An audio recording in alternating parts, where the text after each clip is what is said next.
Welcome, ladies and gentlemen, boys and girls, to another episode of the Bright Now podcast. We're recording this on Saturday, February 10th, 12 p.m. Eastern Time. My name is Dash, and I am the David Roddy to my Royce O'Neal. Like Jonathan Isaac, he wouldn't kneel. TJ, how are you doing today, brother? And what are we chopping it up about? Come on, man. I thought you'd like that. That was hilarious. That was beautiful. That was no notes. I got a great one coming at you guys again today with the Bright Now pod. Got Suns with their first win against a true contender this season. I know there's some injuries going on, but we'll touch on that in a second with the Suns beating the Bucks by 8. Then we took it over down to play the Utah Jazz, end up handling business against them as well. And then finally, probably the biggest news of the week outside of the Super Bowl, of course, is the NBA trade deadline. So a little bit quieter than I think most NBA fans were hoping for, but still going to be breaking down a few of those biggest deals, including the Suns getting involved with that one as well. And then finishing things off, we're going to touch on our flowers and soil for the week. So kicking things off, the Suns beat the Bucks by 8, like I said. The first statement win. I know you and I have been really itching to get a win against a top-tier opponent. Of course, we can't totally talk about that without addressing the elephant in the room, and that's Damian Lillard and Brook Lopez both being out for the Bucks in this game. Still, I'm very, very impressed by the showing that we had against them. I would almost want to say, I know Giannis finishes with 34 and 10 rebounds, but it felt like one of our best defensive efforts of the season.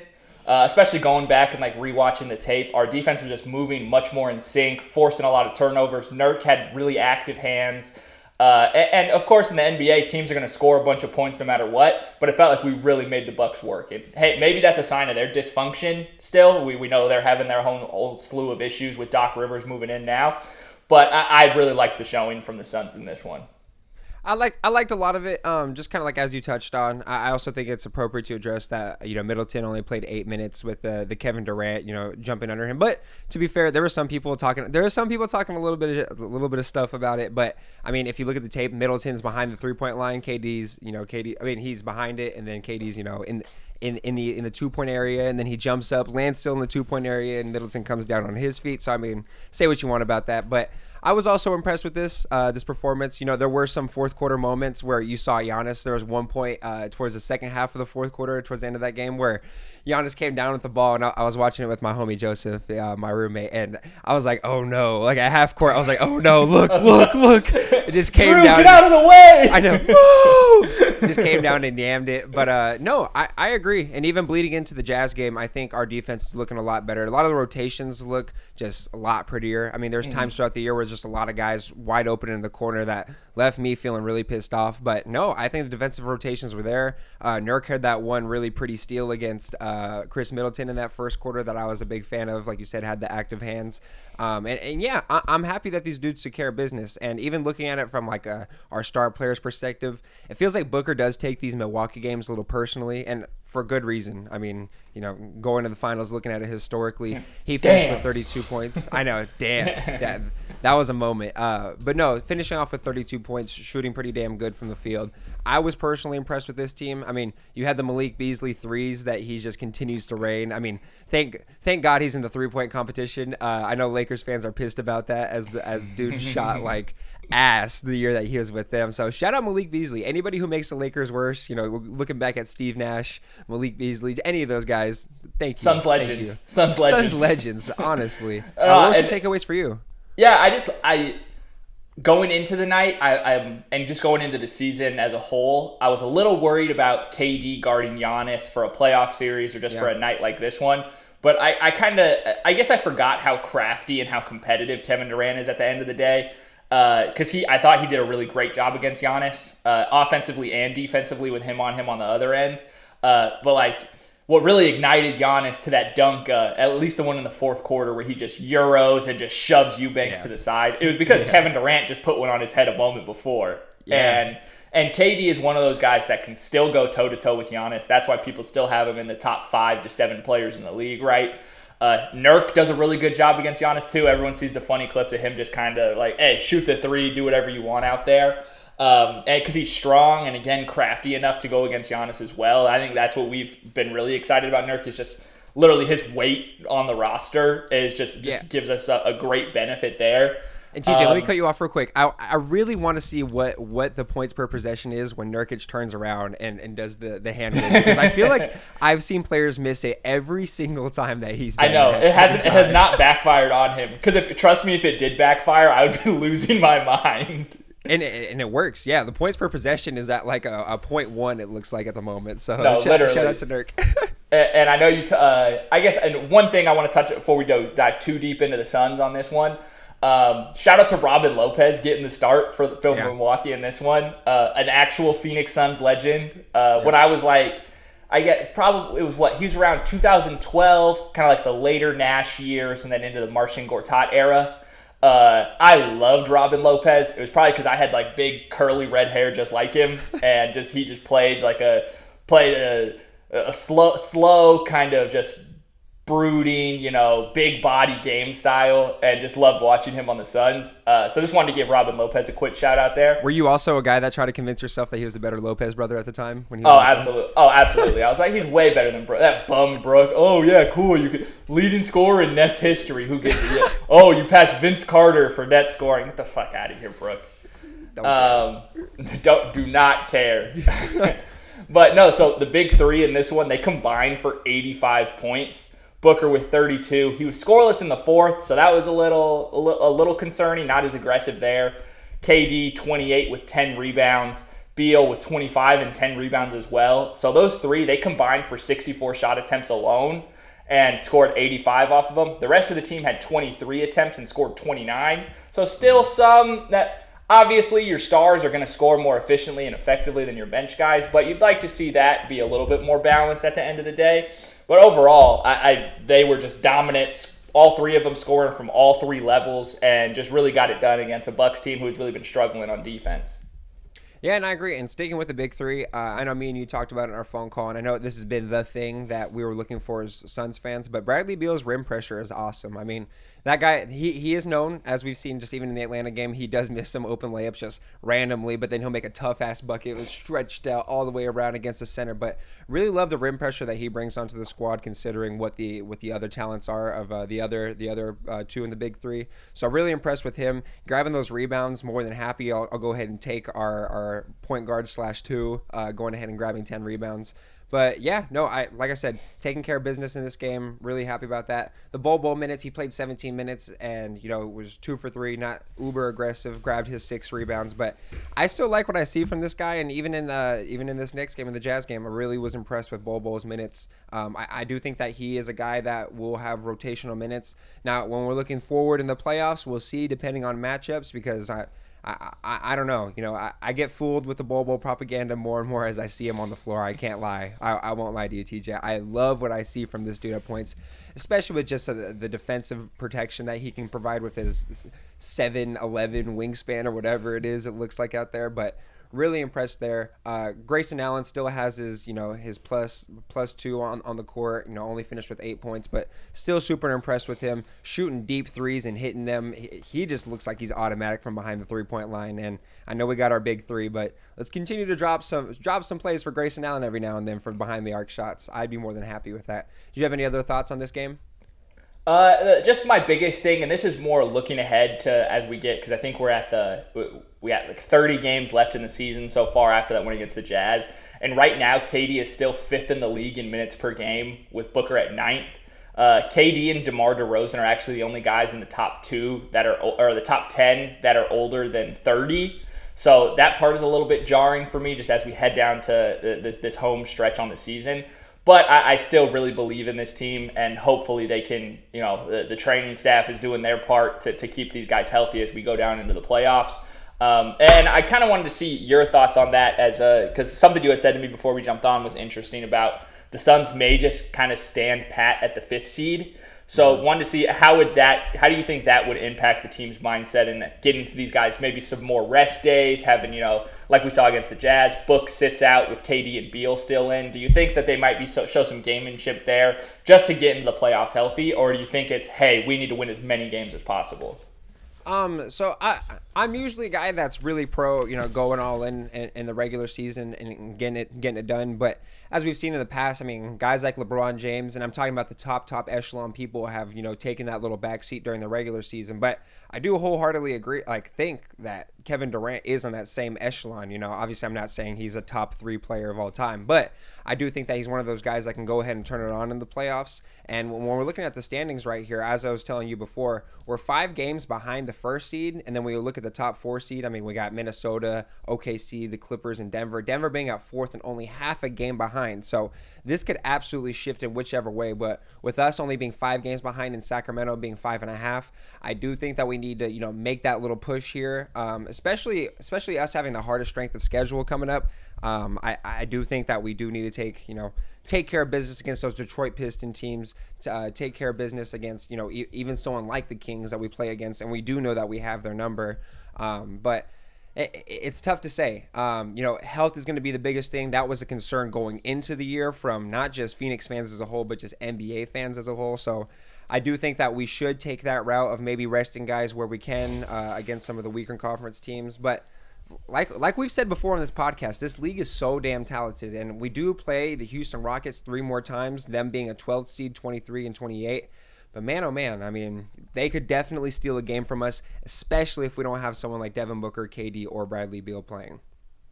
Yeah, no, I wholeheartedly agree with you. I do think they'll probably err on the side of getting as many wins as possible, because I think having the first round at home would be a big game changer for this team, and just kind of having more confidence as you head into the playoffs. Because right now, we got Denver at 4, so that we're going on the road at Denver in the first round right now. I don't want to be in that position. So either the Nuggets need to win some more games, or we do. Yeah, 100% agree. We saw what Denver did to us last year, but we got Bradley Beal now, and they don't have the guy that you don't think is very good, Bruce Brown. No, I'm joking. TJ does think Bruce Brown's good. No, I wholeheartedly agree. I mean, who would you rather face? Like I said, with this top 4 being so tight, who would you rather face? I mean, T-Wolves, OKC, Clippers, or Denver. Oof. I mean, you don't love to face any of them, but who would you pick? Well, I think I'd said it before when we talked about our preferred playoff matchups looking forward. I'd probably rather play the Thunder first, just given their youth and their lack of size. They don't have that advantage on us. Yeah. So I would probably lean that direction. I think KD could do a pretty good job on Chet as well. Same with Nurkic, kind of just pounding on him day in, day out in that series. But then, of course, you got to worry about SGA and just those lead guards that can just torch us any given night. But I would just feel more comfortable against them than obviously playing Jokic. I want to avoid him as much as possible. You want to avoid I really would like to avoid the Timberwolves, just given that defense and kind of how ground and pound they could be on us at the end of the day. And they have a guy like Ant who could theoretically elevate to a higher level and kind of really go toe-to-toe with Booker. So I would probably have to go with the Thunder. But I also, by no means would think, am chalking that in as an easy win. Oh, yeah. No, 100%. And like you said, a pattern that me and you have recognized is that, and I think Yusuf Nurkic can continue it, but he loves to abuse those young centers. And I mean, if we can get that 280-pound frame against the 205, what they lie about is probably 195, but frame against Chet Holmgren, I'd love to see it, and I'd love to see him just go ahead and bully them. Let's go ahead and transition into the next game, which is the Utah Jazz win. The Suns win 129-115. And TJ, you kind of already touched on it, and I'll be talking about it later in the pod, but Kevin Durant is as good as he's ever been. I mean, going ahead and just being the efficiency god, still shooting 45% from 3 right now during this season. It's absolutely stupid, averaging a little over 28 points a game. What were some of your takeaways from this Bookerless game? Yeah, definitely confidence in what this team can do, just top to bottom, even when we are missing one of those big 3. Because most teams don't have 2 guys as good as KD and Beal. And here, obviously, they combined for 61 points in this one. I think the best way to put it, too, and a really fun term that I've liked seeing on NBA Twitter lately is ethical hoops. And I really think that's how Kevin Durant plays. He does it from all 3 levels, just like Beal as well in this one. Beal really helped bring it home in the second half as well with 14. KD had 8 in the second half. And we really were just able to put it on him for most of this game. Obviously, the fourth, we end up losing that one by 5 again. Part of that is, the starters played solid minutes in there, but then near the end is when the plus-minus started to get a little wonky there. We won the first quarter by 12, the third by 10. Like, that's definitely solid. But it's just kind of the same old story with starters with heavy-ish minutes. We gave up 10 offensive rebounds in that quarter, 19 total in the game, which is scary, which the Jazz do have decent size with guys like Walker Kessler, John Collins, and Lauri Markkanen all in their starting lineup. But that's just going to continue to be a concern, and don't want to step on the trade piece too soon yet. But with sending out Metu and KBD, that's definitely a worrisome part for me with this team and just going up against teams with size like the Jazz have. Yeah, and I do want to touch on the size, but I kind of want to backtrack just a little bit to what we were talking about with ethical hoops. I want to ask you, I mean, when you watch KD complain about a call, are you ever really disagreeing? I feel like he's getting fouled most of the times where he is complaining about it. He's one of the only players in the league where I'm like, hey, I think bro has a point, because when we watch the replay, those jumpers are just smacking the shit out of his arms. Do you feel the same way, or do you think he's just another Luka archetype superstar? Nah, I hope that he's not, and I never really got that feeling. Like, KD's not the biggest guy to scream and complain at refs. As we know, every star player is going to have some kind of dialogue with the officials. That's just kind of a requirement at this in 2024 if you're going to be a star player. It does annoy me when our team can get a little bit too involved with the refs and not hustle back on defense after a call, but I don't think that's ever really a problem with KD. I think he understands the job, and when he does need to kind of make that complaint, usually the refs can get it back to him on a few plays later. Yeah, and it seems like I think that's a great point, because it seems like Frank Vogel even enables some of that, a lot of time where he's just agreeing with these guys or just screaming at the refs. And I understand that as a coach that does have to be your job at points, but it seems like a lot of times he's more than happy to go ahead and scream at, Gucci Mane lookalike Ref Davis. So I think you're right there. But speaking about in terms of size, I think you're absolutely right. Giving up those 10 offensive rebounds was extremely prevalent in my rewatch of the game. Really think that that might be one of the things that's going to be scary for teams, especially in the playoffs going against, because the Denver Nuggets, we've seen Nikola Jokic finish games with 7 or 8 offensive rebounds. I mean, even in that game going against Joel Embiid, I think he finished with 9 offensive rebounds. So that's going to be something that we definitely need to worry about. In terms of this team playing without Booker, though, I thought, and I'm not trying to be anti-Booker. Everybody knows I love Booker. I'm not saying any crazy conclusions, but it seemed like the ball movement was a little better.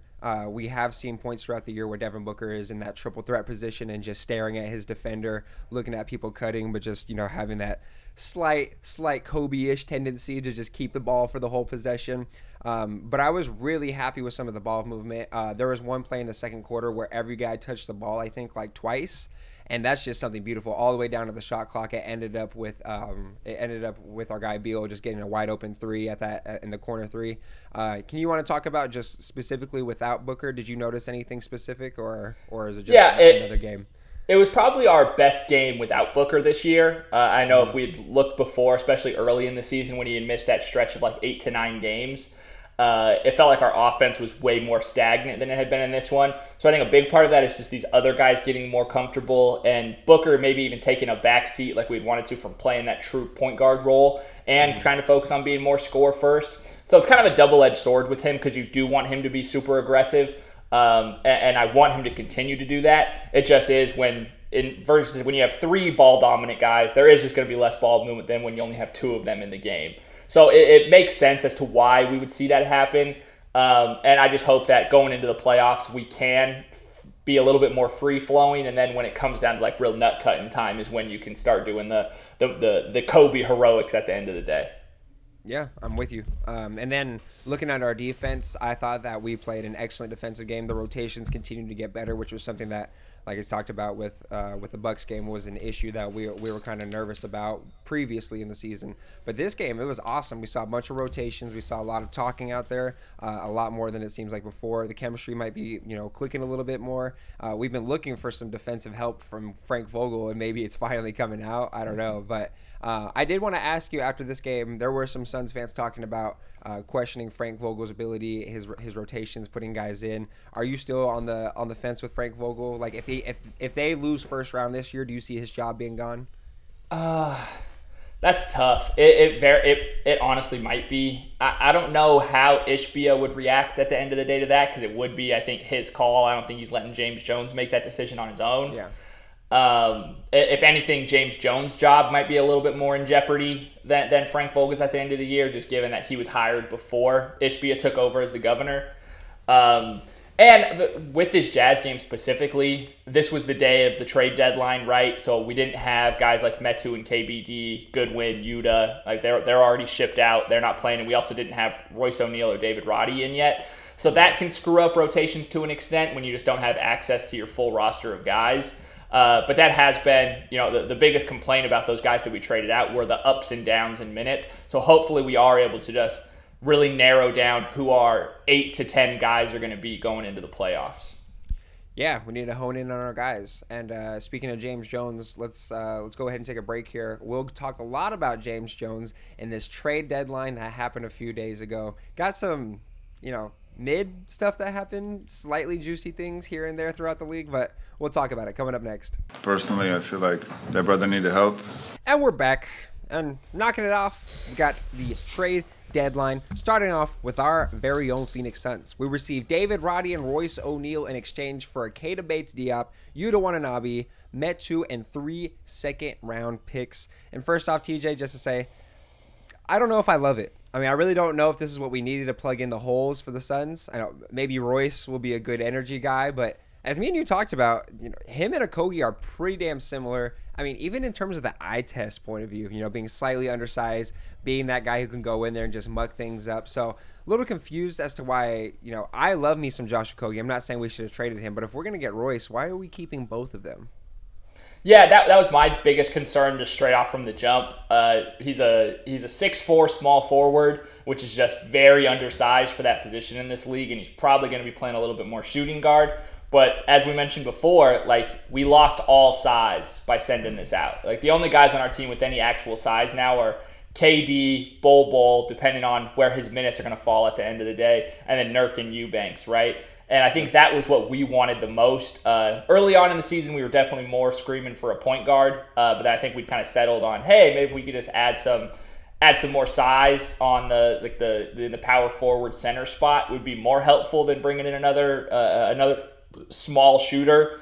That's his offensive archetype, is just a stationary shooter. So I don't necessarily know where he's going to fit in the rotation. Like you said, he does the same things as Okogie does. And especially if you just look at his shooting numbers, he's 38% from the field, 36% from 3, and 68% from the free throw line. So it's not even like he's an elite knockdown shooter at the end of the day. So I'm not sure where he's going to fit in with them.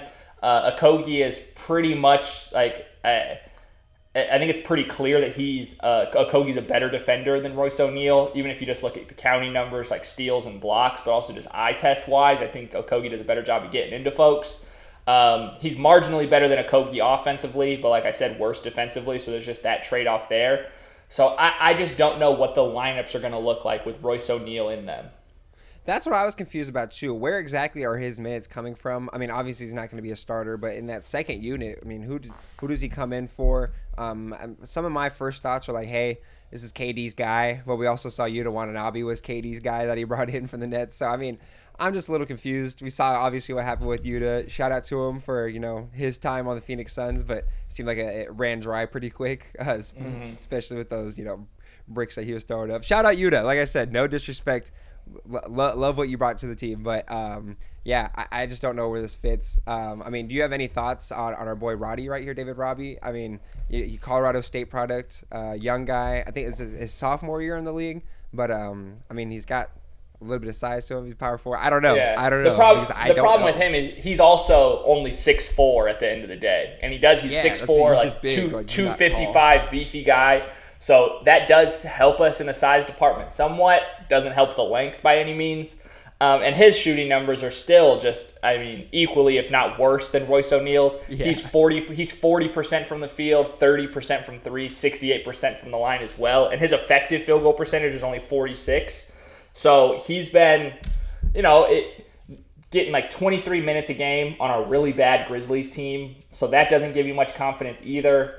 It is nice, his per 36, he gets 6.5 boards, so that'll be solid. I think that's what we need him for, is to knock off some of those offensive rebounds that we give up.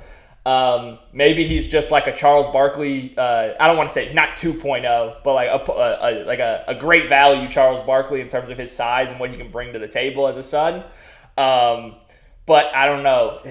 Obviously his offensive rating and defensive rating is skewed by just being on that really bad Grizzlies team, but it's only 98 on offense and then 117 on defense. So that's kind of worrisome. Per 100 possessions, he's 17 points, 8.7 rebounds. So you could play with the numbers a lot to make him sound better than he is, but when you look at what's actually on the court, I just worry, again, how this is going to change the team. And it just seems like we just got way smaller with this trade, which is something that we did not want from this Suns team. Yeah, I wish I could pick James Jones' brain. Like I said, I'm a little confused. I'm really just excited to see what the eye test is going to look like with this guy on the court, with both of these dudes. So, I mean, I don't have a ton of thoughts. I want to be optimistic about, whatever direction they think that we should go in. James Jones has done some amazing stuff for us in the past. A little bit of, questionable stuff as of recent. But we'll see. We'll see. And the Suns, I would trust at the moment. But then let's talk about the other side of it from the Suns, too, is like we sent out 3 more second-round picks. Yeah. Like now we're not going to have a draft pick until you and I are like 45 years old. Like, it's fucking insane. So that part is very upsetting too, where it's like, and maybe this is a move where James Jones is like, hey, I got to if we don't make a move to get better, I'm going to lose my job. But I don't think this is the kind of the move that saves your job at the end of the day. Yeah, something I thought was interesting is that you included me being the 45 years old. I think you'll be 45. I'll be like 30 something. But I appreciate you trying to keep us on the same pedestal. But no, I do think you're right. This might have been just thinking about immediate future. I know this is a win or bust type of year this year and next year. So we'll honestly see. I have no other further thoughts because I'm honestly just confused about it all. Like you said, I liked some of the KBD minutes. I liked some of the Metu minutes. I don't know if they're going to be playoff guys, and is Royce O'Neal a playoff guy? We'll see. I mean, he's played in a few games himself, especially during those Brooklyn years, but I don't have anything else to add. Did you have anything else to add with this? Nah, that's basically it. I just hope it works out.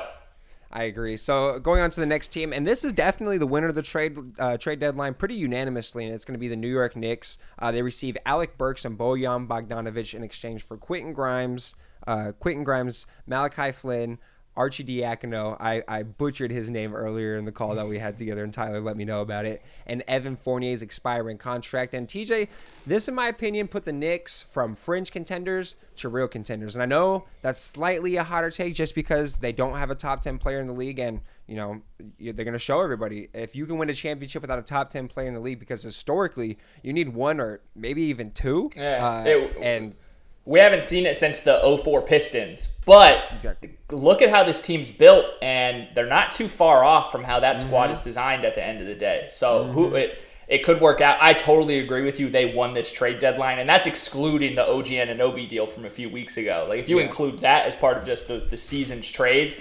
bar none, they just blew everyone out of the water there. Bojan is going to add a ton of shooting and playmaking to the team. Sounds like he's also going to be starting for the foreseeable future with Randall out and OG Anunoby dealing with an injury too. So that just kind of helps them kind of keep off the Wolves while they get the rest of their guys healthy. But I think this is definitely a team that could make a conference finals run. And like you said, it could, when it comes down to it, could easily win a game. Like Jalen Brunson for a 7-game series, if they're playing the Celtics, there's a world where he's the best player on the court. Yeah, 100%. Where I am another viewer from here on the Right Now podcast, Major Kelly, told me that he sees the Knicks beating the Milwaukee Bucks in a 7-game series with this currently constructed roster and all the issues from the Bucks. Where do you stand on that? Because you got to factor in, got a guy Mitchell Robinson going to come in towards the end of the season. That's going to be better at building the wall. Is he? Yeah. This is towards the He's end of the season. coming back. I thought he was done. I thought he was done. They expect him to come back. That changes things. That changes things right? Even more.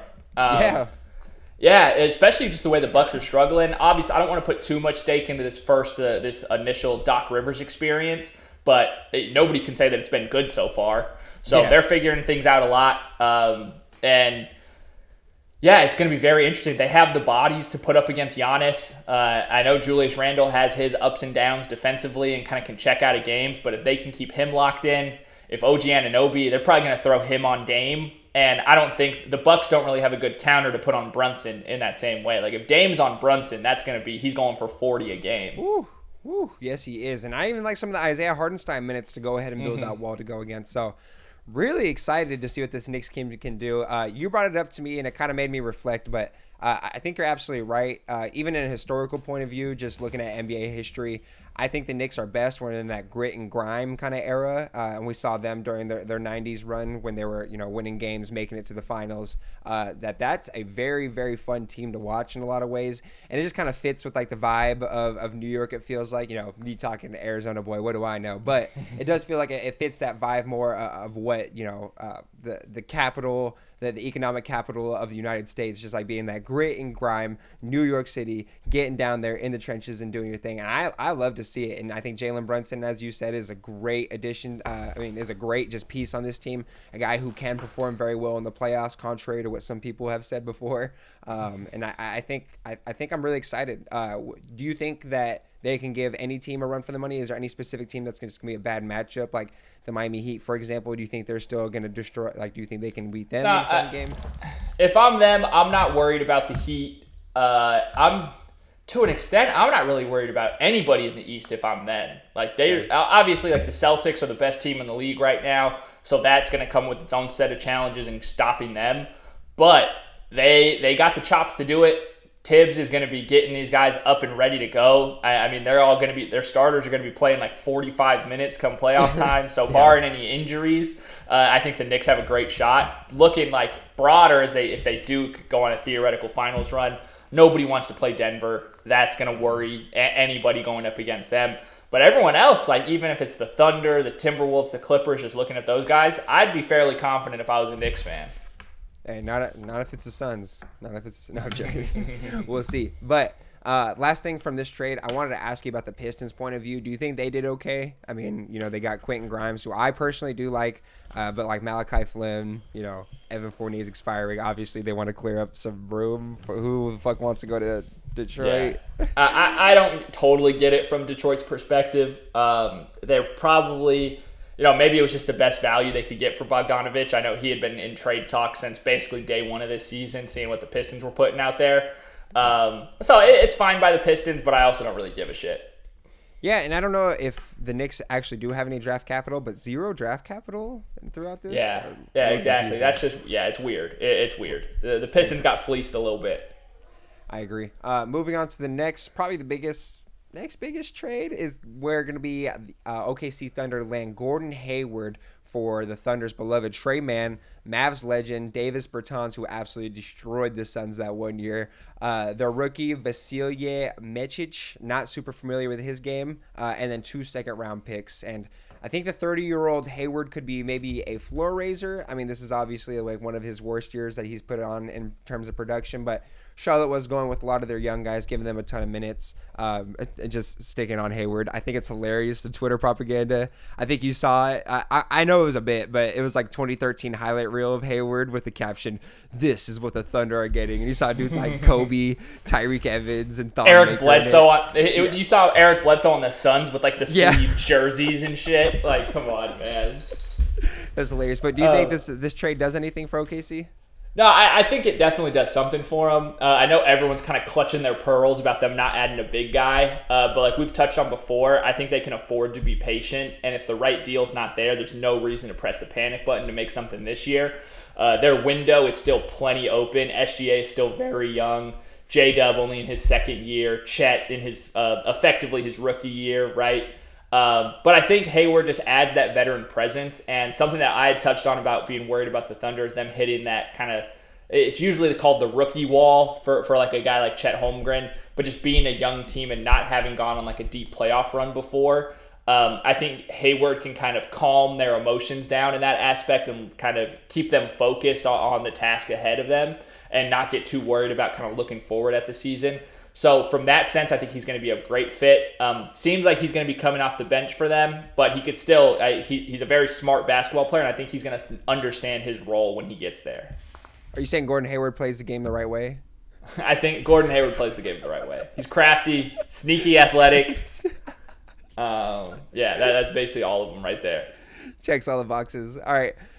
Second to last trade or just trade deadline era stuff. We got the Pacers and 76ers.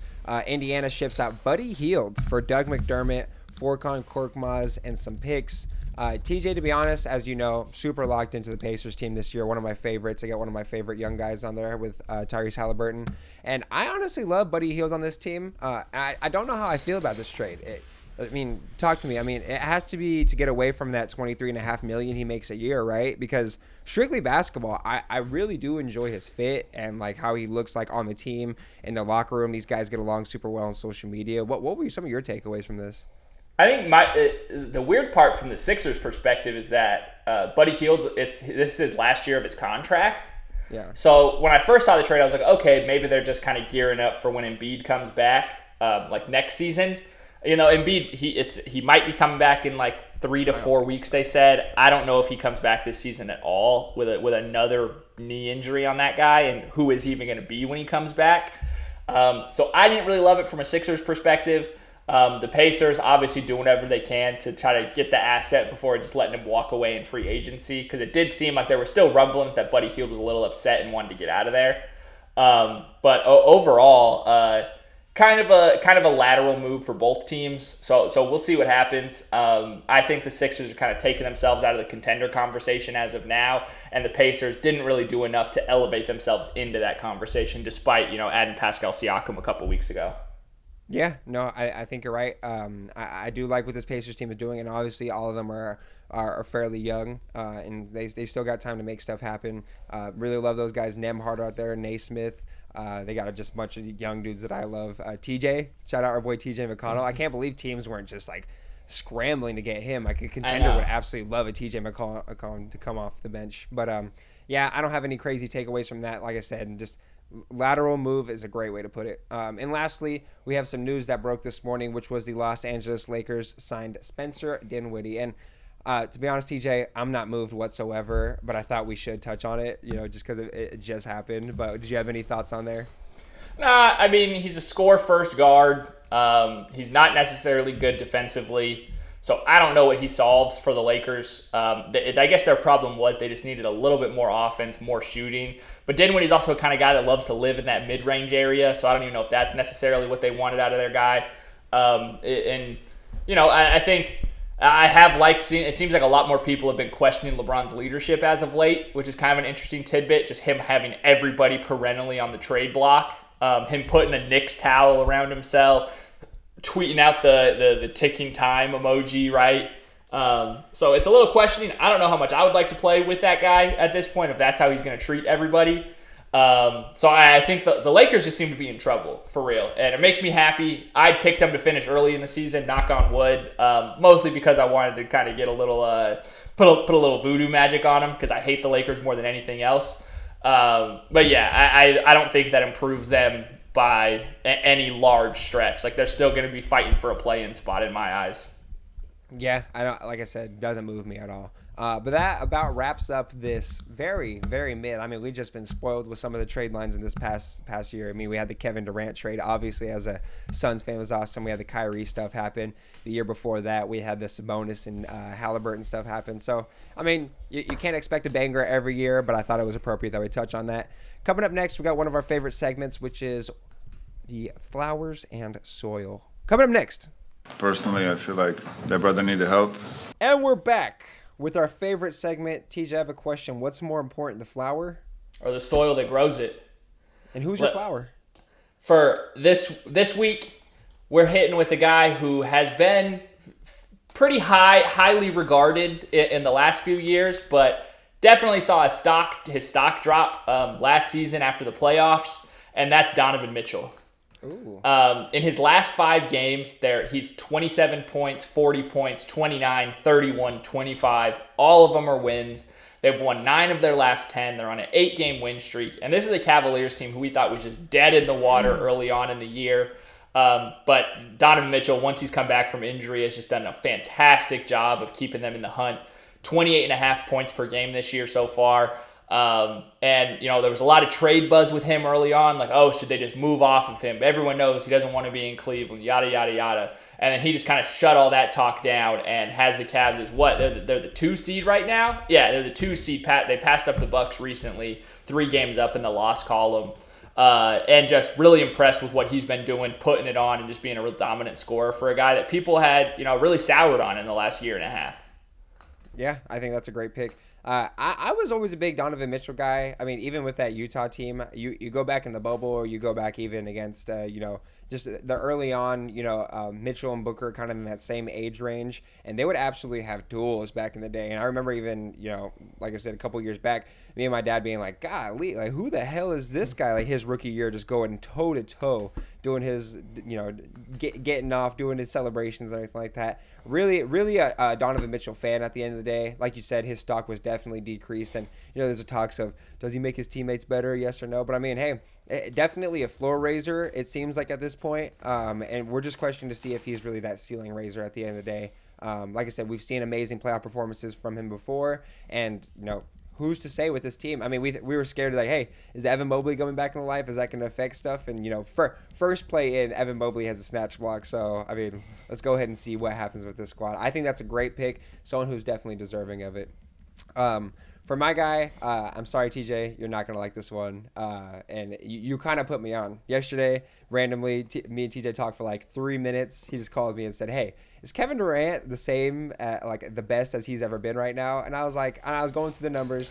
And TJ, I think you are. This is one of his most efficient seasons of all time, and that's why I'm going to have Kevin Durant for this week. Not the craziest scoring numbers with 28 and 31 in the last 2, but he's absolutely spazzing in terms of efficiency, shooting 61% against Utah and then 52% against Milwaukee. And it's going to sound like a broken record, but a guy who can just absolutely shoot absurd percentages, and the type of shots that he's hitting are ridiculous. I mean, I am just so infatuated. It gives me, and I'm sorry for our listeners, it gives me a basketball boner whenever I see KD go ahead and just fade away out of bounds on that baseline and just hit a shot over 2 people. It happens like twice a game, bro. It happens like twice a game, and this guy is just an absolute killer, and I think he deserves his recognition. And I understand the win-loss column at the moment, but he definitely deserves to be in that MVP list at the moment.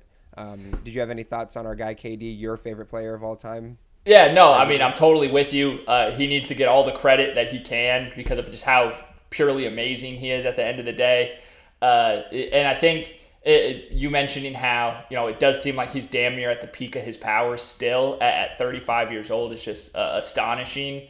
I think that was part of any pushback that you got from Suns fans last year at the trade deadline was like, oh, well, he's going to be older. Who knows who he's really going to be at this point? Booker's probably going to be the best player, and who knows where that's going to go. And KD has really been the best player start to finish this season for the Suns and has just been absolutely amazing in all walks of the game. Yeah, it seems like it. And something that we touched on at the very, very top of the podcast was ethical buckets. I mean, you look at this guy and he's shot 8 free throws in those last 2 games. That's it. Yeah, against Utah, he only had 1, and against the Milwaukee Bucks, he had 7. So this guy's just out there getting buckets the right way, hitting his free throws at the same time. So really, really happy to have a guy like this on our squad. I just can't say how grateful I am. And whenever he finally watches the podcast, I'll make sure to clip this out and then show him. I know you guys are homies. If you want to go ahead and just shoot it to him via text. Oh yeah, no, yeah. Me and Katie are boys now. He did give me a head nod, so I think we're best friends. I think you're right. So who's your soil guy, TJ? This is actually I'm a little disappointed in myself because it's one I've used before, but it was a long time ago, back in 2023. And I just want to bring it back up because this squad has started to look like they're turning things around or just playing way better. And that's Marcus Sasser of the Detroit Pistons again.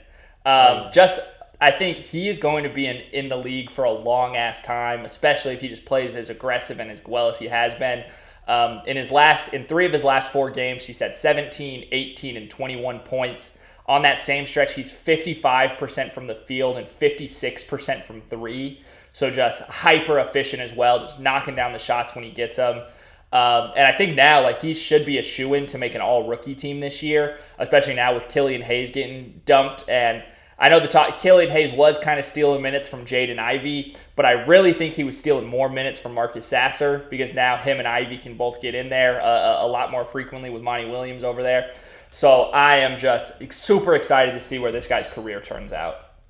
Yeah, you put me on to the Marcus Sasser wave. I can't lie. Any Detroit Piston games that they have the honor of me watching is very much so focused on Marcus Sasser. What college he went to? Houston, come on, man. He's a Cougar. He's He's a a, Cougar. him and Hakeem Olajuwon.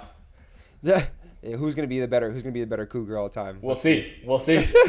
No, I like that pick. So for my guy, I'm going with my second squad, Aaron Naismith from the Indiana Pacers. The last 3 games, he's averaged 15 points, 3 rebounds, 2 assists, 2 steals, shooting 62% from the field. And this dude absolutely makes an impact. I mean, I think I've seen him win more 50-50 balls than any other team that I've watched this year. I mean, maybe Jalen Suggs is on that list too. I mean, that guy goes ahead and just gobbles up everything.